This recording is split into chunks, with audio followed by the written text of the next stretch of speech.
ये एक ऐसी दोपहर की बात है जब सूरज की किरणें सुनहरी धागों की तरह जमीन पर उतर रही थीं, और हुआ कि हल्की सी सरगोशी खिड़की के पर्दों को नर्म लहरों में झुला रही थी।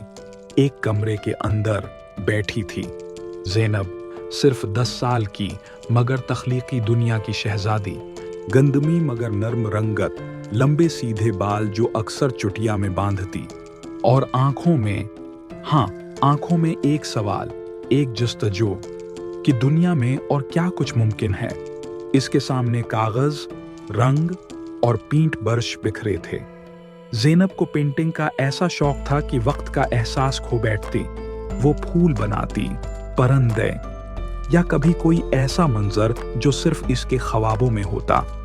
लेकिन आज की दोपहर कुछ खास थी, क्योंकि उसके हाथ में था एक पुराना लकड़ी का पींट ब्रश जो उसने पिछले हफ्ते पुराने बाजार की एक गर्द आलूद दुकान से खरीदा था। दुकानदार ने ब्रश देते हुए मुस्कुरा कर कहा था, बेटी, ये आम ब्रश नहीं है, उसके रंग हकीकत बन सकते हैं। ज़ैनब ने इस बात को मजाक समझा, लेकिन दिल में एक चिंगारी जल उठी। आज ज़ैनब ने फैसला किया कि वो इस ब्रश को आजमा कर देखेगी। इसने नीले रंग में ब्रश डुबोया, आहिस्ता आहिस्ता एक ततली बनाई, और जैसे ही आखिरी स्ट्रोक मुकम्मल किया, ततली ने पर हिलाए और कागज से निकलकर खिड़की से बाहर उड़ गई। ज़ैनब की आंखें हैरत से फैल गईं। ये वाकई जादू है, वो खुद से बोली। इसी लम्हे दरवाजे पर दस्तक हुई। बाजी, मैंने तुम्हारे लिए कुकीज बनाई हैं। ये हाजरा थी, 8 साल की, नन्ही, शौक मगर मोहब्बत से भरी बची। गुलाबी रंगत, गोल चेहरा और आंखों में हमेशा मुस्कुराहट। इसके हाथ में प्लेट थी, और प्लेट में ताज़ा बेक की हुई कुकीज की महक पूरे कमरे में फैल गई। ज़ैनब ने प्लेट की तरफ देखा, फिर जादुई ब्रश की तरफ, और हल्के से बोली, नहीं हाजरा, मैं मसरूफ हूँ, तुम खा लो। हाजरा के चेहरे पर एक पल को उदासी आई, मगर उसने नरमी से कहा, ठीक है बाजी, बाद में खाना। इस दिन के बाद ज़ैनब ने ब्रश से कई हैरत अंगेज चीजें बनाए। उड़ते परिंदे, खुशबूदार फूल, चमकते सितारे, सब हकीकत में बदल जाते। लेकिन जितना वो ये जादू अकेले इस्तेमाल करती, इतना ही अंदर से खाली महसूस करने लगती। चंद दिन बाद ज़ैनब ने देखा कि ब्रश के रंग फीके पड़ने लगे हैं। नीला मध्यम, सरख बेजान, सब्ज में ताजगी नहीं रही।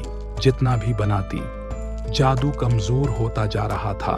उसे समझ न आई कि ऐसा क्यों हो रहा है। इसी शाम हाजरा दूध और कुकीज लेकर आई। बाजी, तुम थकी लग रही हो, ये खा लो। ज़ैनब की आंखों में नमी आ गई। उसने सोचा, हाजरा ने उसके इनकार को बरा नहीं माना, बल्कि मोहब्बत के साथ दोबारा आई। अगली सुबह फज्र के वक्त ज़ैनब ने वजू किया, नमाज पढ़ी और दुआ मांगी, या अल्लाह, मुझे सच्चाई, हौसला और दूसरों के लिए मोहब्बत अता फरमा। नमाज के बाद उसने फैसला किया, वक्त आ गया है कि वो हाजरा को सब कुछ बताए। ज़ैनब हाजरा के पास गई, जो पौधों को पानी दे रही थी। हाजरा, मैं तुम्हें कुछ दिखाना चाहती हूँ। ज़ैनब ने मेज से ब्रश निकाला और कहा, ये ब्रश चीजों को हकीकत में बदल देता है। मैंने तुमसे छुपाया, और यही मेरी गलती थी। हाजरा ने प्यार से मुस्कुरा कर कहा, ज़ैनब, असल खुशी दूसरों के साथ खुशी बांटने में है। उस दिन दोनों ने ब्रश का जादू दूसरों के लिए इस्तेमाल किया।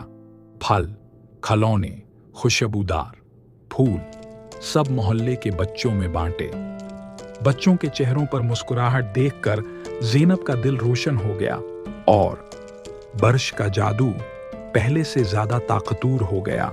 शाम को दोनों बहनें छत पर बैठी थीं। चांद चमक रहा था। ज़ैनब ने आहिस्ता से कहा, अब ये ब्रश हमारा मुश्तरका राज है, और हम उससे सिर्फ भलाई के लिए चीजें बनाएंगे। हाजरा ने कहा, इंशाअल्लाह। और यूं ज़ैनब ने सीखा कि जादू भी तभी रहता है जब हम उसे दूसरों की भलाई के लिए इस्तेमाल करें, और असल ताकत ईमान, मोहब्बत और हौसले में है।